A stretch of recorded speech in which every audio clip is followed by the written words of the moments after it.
So one of the questions that we keep getting asked about the will is, first, for sure, what is it and where'd you get it from? And the very basic answer to this, it would be that we found it in the Islamic history. When you go and research, you'll find that the Prophet ﷺ, on both sides of the aisle, the Shias and the Sunnis, they both agree that the Prophet ﷺ, historically, before he died on a Thursday, he called for a pen and paper and said, "Bring me a pen and paper so I can write for you something which you will never go astray after that." So the 1,400-year-old debate between the Muslims, Sunnis and Shia, has always been either, like why Umar ibn Khattab was a cause for the stopping of the writing of this most important document, right? Like a document that would, by the statement of the Prophet ﷺ, would keep us away from misguidance. Whoever would hold on to it shall never go astray. So that's the debate between them. But when Abu Sadiq ﷺ and Ahmad Al-Hasan ﷺ came to the scene, they introduced a whole new discussion point.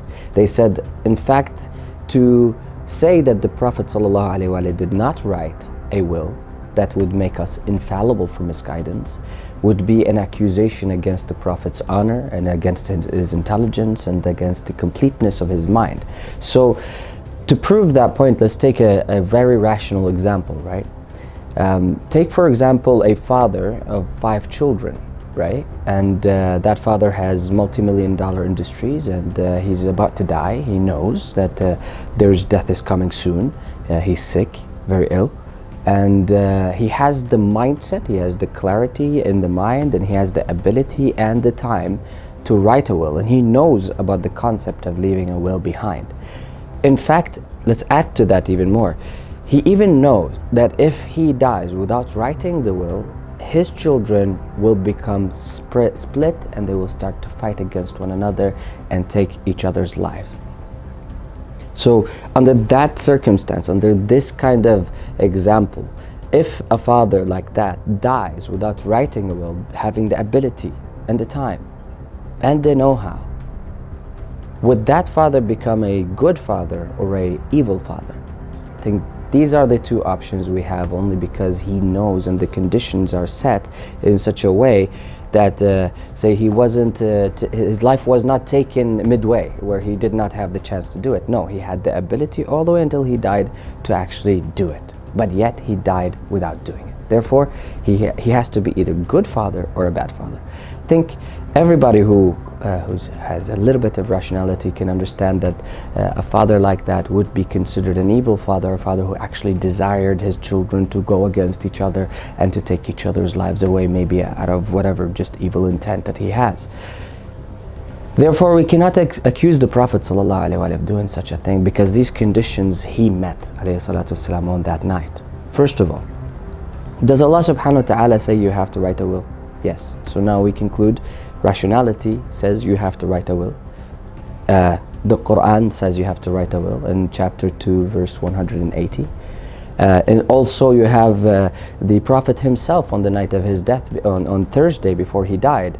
On a Thursday before he died, he said, "Bring me the pen and paper." So he wanted obviously to write a will that makes us infallible. After that, the Prophet ﷺ, again continuing in the authentic sources of Shias and Sunnis, he called for a pen and he actually did leave a will, 3 things in fact, on the night of his death, which is a Monday. Now keep in mind, first event was Thursday, Friday, Saturday, Sunday, Monday, and he died on the Monday. So on a Monday, he left 3 things. The third one, it seems to have people have forgotten it. So when you look into it, and if you go to the narration, you'll find the first one is to kick away the polytheists from the Arab Peninsula. The second one is to treat the delegations of other countries in as how he treated them, alayhi salatu alayhi wasallam, which means in a good way, treat them well. The third one, the narrator said, and the third one I forgot it, or he stayed quiet on it, or he said I was made to forget it. So now there is some sort of red flags over here already happening. But continuing in the Book of Thuqat, volume 7, for Ibn Habban, he actually narrates that the Prophet, on the night of his death, he actually called for a pen and paper again, and he wrote in it that document. And after that, he continued, the Umar ibn Khattab again actually disagreed with it and rejected it. So that's also an authentic source that has the Ahl Sunnah Jama'ah in their history, they have it. Continue after that, also you'll find in Sahih Bukhari, hadith number 2741, where you have some Sahaba, some mysterious Sahaba actually saying that Rasulullah sallallahu alaihi wasallam appointed Imam Ali by will as his successor. So now we know there is something to be looked at. This is all Sunni sources, by the way, for those who are listening. As for the Shia sources are ample, and there is Sulaym ibn Qais al-Hilali, for example, where Imam Ali is saying, after these people got kicked out for rejecting the writing of the will and suggesting the Quran is enough, as Umar ibn Khattab had suggested in authentic sources, what the Prophet ﷺ did is that what these Sahabas that wanted that book did is that they went afterwards to the Prophet ﷺ, and before they even opened their mouths to ask for the will, the Prophet himself initiated and said to Imam Ali, "O father of Al-Hasan, bring a pen and paper." So before they even asked, the Prophet initiated. And that's what we'd expect from the Prophet ﷺ, because of, again, the first points we mentioned, right? The not rational argument, the actual Quranic command, and the desire of the Prophet to write. So he would want to leave a book that makes us infallible. Otherwise, without a will like that, without a book like that, how are we going to differentiate between Sunni and Shia and Sufi and Hanbali, Maturidi, Ithna Ashari, Fiver, you name it, Alawi? There are so many different sects, and each and every single one of them is telling us, trust me because my scholar is better than theirs. But there has to be a impeccable, infallible way for us to find that 73rd sect that is going to go to heaven. So I think when you actually look into history, there is no narration that is more valuable than if you just collect the entirety of history.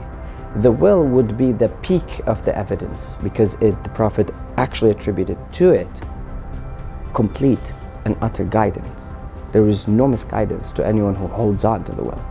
And nobody for 1,200 years so far has raised the will as their evidence for their authority, except for Abu Sadiq alayhi salatu wasalam, Ahmad al-Hasan alayhi salatu wasalam, and the 12 Imams from the family of Muhammad alayhi salatu wasalam. I think that's for anyone who researches, and I hope that you do take the moment to actually research this topic, because it is perhaps one of the life-changing, life-altering update for our perception about the religion of Muhammad sallallahu alaihi wasallam, the religion of Allah, the religion of Islam. Without the will, in fact, there is no Islam.